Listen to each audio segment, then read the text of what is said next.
Hi there. So the first thing we are going to work on are the reasons for hypercalcemia. I would like you to walk into room 1713 and turn on all the lights. It's very bright in there. You can see all the desk surfaces, and you look at the podium at the front where the professor stands and you clear all that off. It's empty because we're going to use that space first. My symbol for hypercalcemia is a giant glass of milk. So put a giant full glass of milk on the desk. And then if you can make things disgusting, funny, raunchy, they're much more memorable. So into that, just for the disgust factor, is a giant bovine trachea, like a bendy straw. So we could drink milk from this through this bovine trachea, totally gross. And the reason that the bovine trachea is there is because we want to look at the paired thyroid glands on that bovine trachea. And we see one of the thyroid glands has a revolving red light on it, like a cup cherry, and it's revolving and flashing at us. And that is to tell us that parathyroid neoplasias are unilateral. So we're cross-training for anatomic path right now. Unilateral parathyroid gland neoplasm making excess parathyroid hormone is a reason for hypercalcemia. Next, we have a dog that jumps up onto the table, and that dog becomes glass dog. And the other thing that happens to that dog is all of its lymph nodes become enlarged. So mandibulars are gigantic, axillary, superficial, cervical, gigantic, and then the popliteal lymph nodes also become just gigantic, outlandishly, cartoonishly big. And one of them, the mandibular lymph node, busts open and skittles fall out of it into a teacup because it's T-cell lymphoma that is associated with humoral hypercalcemia of malignancy. So that skittle sound will remind you that they're falling into a teacup. So T-cell lymphoma because they've fallen out of that giant lymph node. The next thing that we have is an ape comes into the room, whatever kind of ape you want, and he pulls out the anal sac from the dog's butt. So the dog has a giant butt anal sac coming out of his butt, and that's disgusting. Apocrine gland adenocarcinoma of the anal sac is associated with a humoral hypercalcemia of malignancy. The next thing that we see, because he is glass dog, we see his kidneys, and you look at the cranial pole of the kidneys and the adrenal glands are there, but then they disappear. And then you look again and the adrenal glands are there, but they disappear. And you look again for the adrenal glands and they're there, but then they disappear. Hypoadrenocorticism is associated with hypercalcemia. We don't know why, nobody knows. But it is. So the next thing is his spinous processes and his vertebral bodies and spinous processes develop punctate lesions in them. So he's now got a radiograph on his back, and punctate lesions of multiple myeloma form. So multiple myeloma is a round cell tumor of B cells or plasma cells. And as we all know, plasma cells and B cells make immunoglobulins. So multiple myeloma is characterized by these punctate lesions radiographically in the bones. And then we also expect for them to have hypercalcemia as well. One more thing you can do is stick a Post-it note on the dog with a monoclonal gammopathy, like that. So you stick a Post-it note on the dog.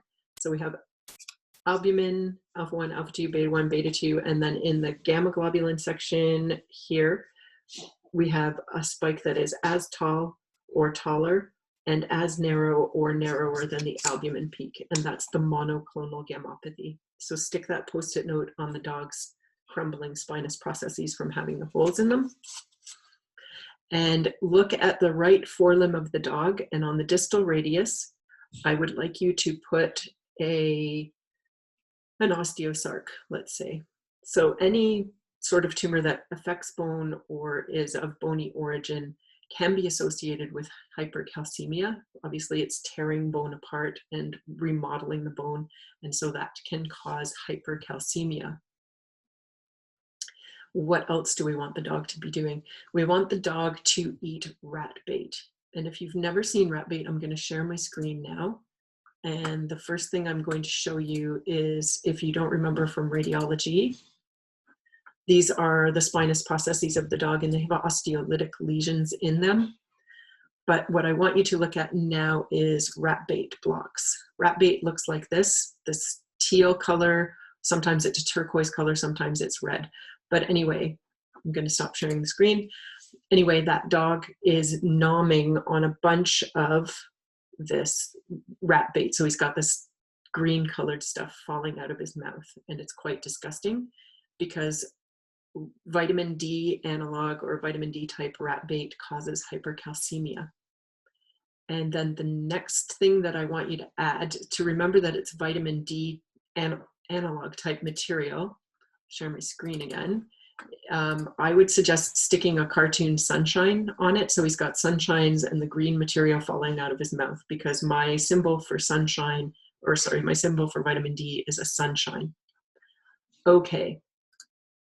So next, what's going to happen is that the ape develops a psoriatic lesion on his elbow, and he applies some cream on it. And again, there's a bunch of cartoon sunshines on there because the cream that some people with psoriasis use is a vitamin D analog. And the dog with all the rat bait and the sunshines goes over, and it's disgusting, but he licks this cream. I have seen that happen in diagnostic practice where a dog had hypercalcemia, and it was because it got into the owner's psoriasis cream. So the dog is licking this, getting the rat bait all over it, totally disgusting. So what else? Oh yeah, so the other thing that we can have is some sort of fungal infection, and that would usually be blastomyces, blastomycosis, histoplasmosis, or cryptococcosis. If you happen to know what those look like cytologically, that's great. Otherwise, just on the left forelimb of the dog, just stick a big old blob of bread mold right there. So he's got the bread mold on there to symbolize a fungal infection. Now it's the body's response to that fungal infection that is associated with hypercalcemia, because the body's response is to send in macrophages. And my symbol for macrophage is a Pac-Man. So you have the Pac-Man coming along and going, nomming on this fungus. And then the Pac-Man is pooping out sunshines.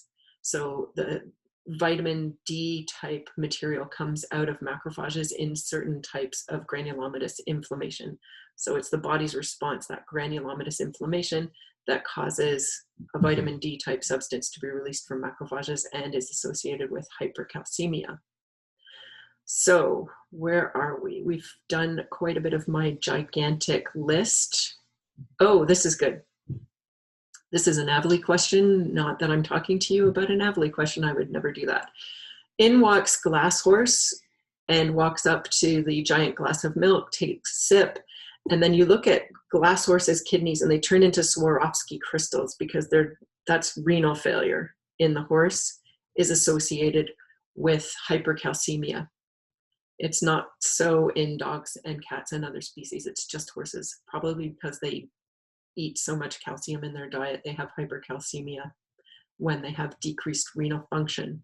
So renal failure in the horse. And oh, we've done hypoadrenocorticism. The other thing that can happen is hemoconcentration or dehydration. So my symbol for albumin is an egg. My symbol for dehydration is therefore many eggs, because there's only one reason to have hyperalbuminemia, and that is dehydration. So the dog levitates basically, or is pushed upward by a giant mound of eggs. So this poor dog has a lot of stuff going on, but he's got this giant mound of eggs underneath him. And so dehydration is also associated with hypercalcemia. Let me look at the rest of this. There's some idiopathic stuff that goes on there. There's some dietary misformulation stuff, but that's whatever. We're going to call it that. So what is our picture? Giant glass of milk, bovine trachea, unilateral parathyroid gland neoplasia. We have the dog comes in.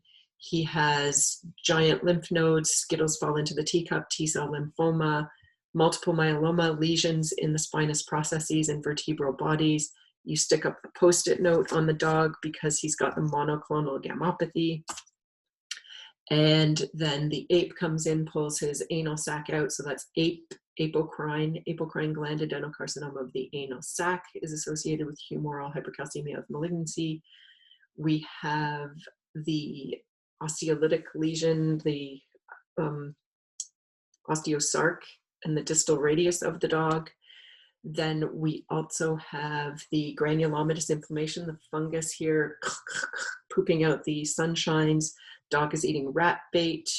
The dog licks the psoriatic lesion of the ape and licks the sunshine cream and is levitated on a bunch of eggs.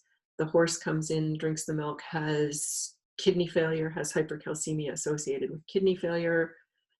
And we have hypoadrenocorticism. Did I already say that? So you look at the adrenals, the cranial pole of the kidney, the adrenals disappear.